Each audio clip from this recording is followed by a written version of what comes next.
हमारे पुरखे, डायस पर मेरे कलीग और इसकी अध्यक्षता करने वाले हमारे राष्ट्रीय अध्यक्ष एन गंगाधर जी, साथियों, मैं अपने को यहाँ आपको संबोधित करते हुए मुझे एक अच्छा लग रहा है। उसका कारण ये है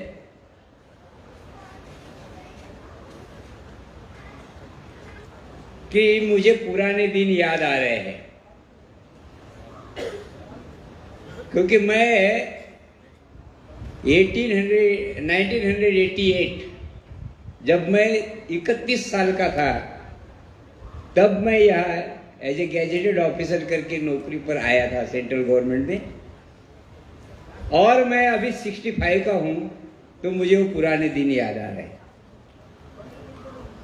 और उस वक्त आप जैसे लोग, जैसा अभी आर्या साहब ने और जैन राम जी ने बात बताई कि हम लोग एक समाज में आमूल परिवर्तन करने का जो आंदोलन चला रहे हैं और परिवर्तन लाना चाहते हैं, उसके लिए जो दिमागी खुराक होनी चाहिए, वो दिमागी खुराक हमें ये राष्ट्रीय अधिवेशन से मिलती है, हमारे सेमिनार से, स्टेट अधिवेशन से भी मिलती है। जैसे आप ले रहे हो वैसे ही मैंने भी ली थी।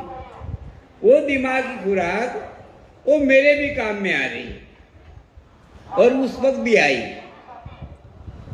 और जैसा ही मैं यहाँ राजमंड्री में आया, पदस्थ हुआ, मैं दूसरे दिन अपनी आइडेंटिटी ओपन कर दी।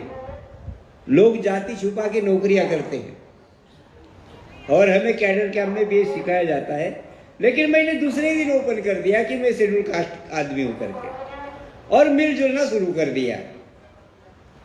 और इसी ढंग से मैं कुछ लोगों के नाम लेना चाहूंगा यहाँ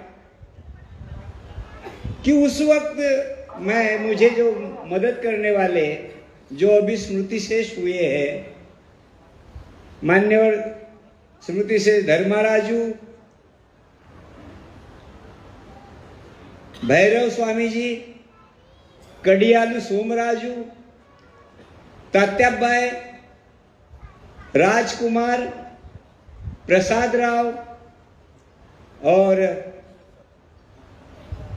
एन गंगाधर जी के पिताजी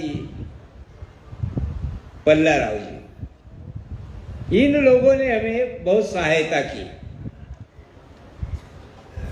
जैसा हम सोचते हैं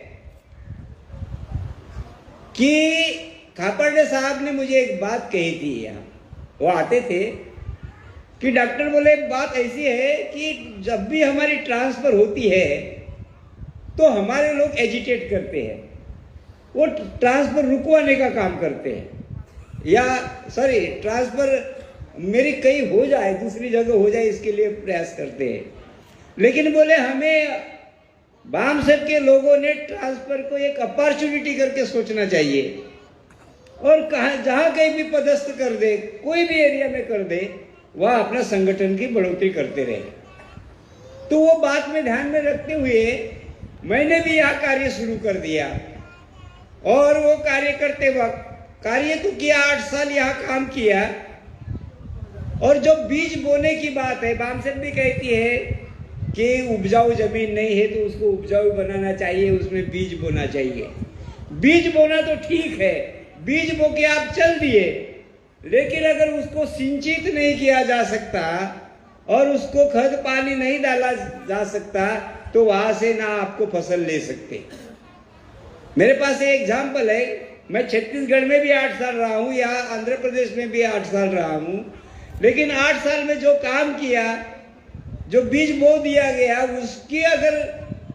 उसके लिए जो कष्ट किया होगा, तो वो है एक तिलक कुमार और एन गंगाधर और इनकी टीम। इन्होंने इसको सिंचित कर दिया, और आपको बताते हुए मुझे हर्ष हो रहा है कि ये आंध्र प्रदेश में दूसरा अधिवेशन है, राष्ट्रीय अधिवेशन, दूसरा राष्ट्रीय अधिवेशन है।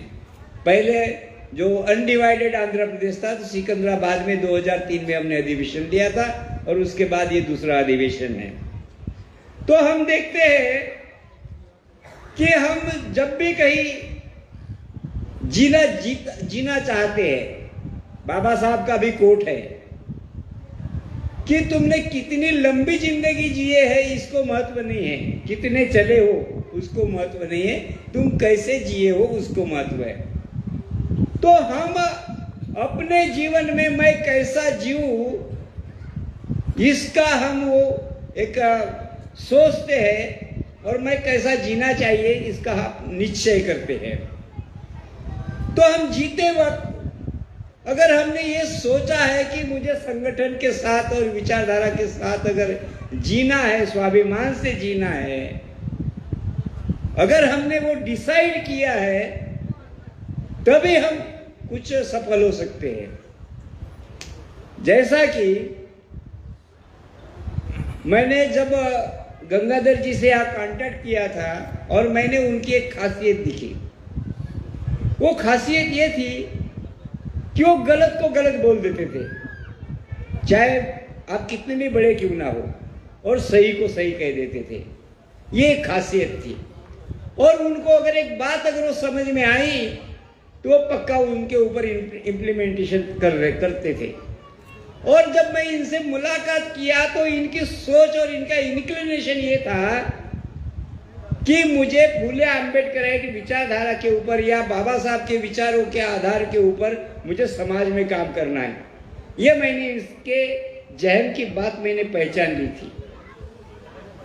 और इनको जब मैंने कुछ बातें बताई, बाद में खापर्डे साहब ने भी बताई, और वो फिर पूरे जीवन में मैं देख रहा हूँ उनके बड़े करीबी भी लोग थे, उनको मार्गदर्शन करने वाले नहीं मानी उन्होंने बात, और वो पूरा बाम साहब के लिए समर्पित उन्होंने काम कर दिया।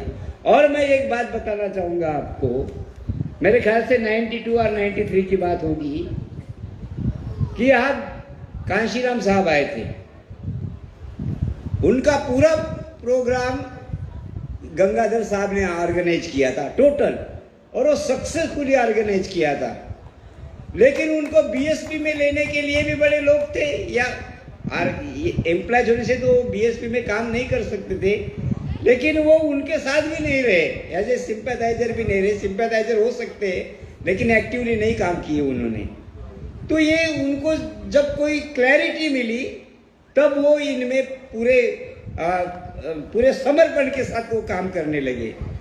तो जब भी हम देखते हैं तो हमें जो कार्यकर्ता होना चाहिए संगठन में काम करने के लिए, he should be decided, he should be determined and he should be dedicated. अगर ये 3 डी उसमें है तो वो कार्यकर्ता सफल हो सकते हैं और वो पूरा काम कर सकते हैं। खापर्डे साहब ने और एक बात बताई थी कि हम में तो दृष्टि होती है, we are having the sight but we don't have the foresight. तो हमें फोरसाइट का भी हमें निर्माण करना चाहिए, और जब तक अगर ये फोरसाइट का अगर निर्माण नहीं करते तो हम भी सफल नहीं हो सकते। दूसरी बात एक बताना चाहूंगा कि हम इस देश के मूल निवासी है, हमारी मूल निवासी पहचान है, ये बात हम बताते हैं। और ये बात हमें राष्ट्रपिता ज्योतिराव फुले ने अपने जीवन में बताई। उन्होंने ये बात कही थी कि हम क्षेत्रपति हैं। उनके लिटरेचर में मराठी जो अभंग है और कई सारे जो ग्रंथ संपदा है उसमें हमें क्षत्रिय करके लिखा है, क्षेत्रीय करके लिखा है। तो हम इस देश के मालिक है, मूल निवासी है। इस सोच का निर्माण हमारे जहन में होना चाहिए, तभी हम इस देश के शासक होने की बात सोच सकते हैं। अगर आप में सोच ही नहीं है तो वो इम्प्लीमेंट नहीं हो सकती। इसीलिए हमें बड़ी चाहत के साथ फूले आंबेडकर विचारधारा के ऊपर कार्य करना चाहिए। और अंत में मैं ये बात कहूंगा कि वास्तविकता का जीवन जीते वक्त हमें इस देश के हम मूल निवासी या मालिक है ये सोचकर इसकी चेतना निर्माण करते हुए हम इस देश के शासक होने का प्रयास करें और उसके लिए निरंतर कार्य करते रहे। और आप जहाँ कहीं भी जाओ, जैसे कि मैंने पहले कहा कि ये दिमाग की खुराक मिलती है, ये दिमाग की खुराक आपके काम में पूरे साल में कार्य करने के लिए आपको काम में आएगी, इसकी मैं उम्मीद करता हूँ। और इसी बातों के साथ मैं यहाँ अपने वाणी को विराम देता हूँ। जय भीम, जय मल्ल निवासी।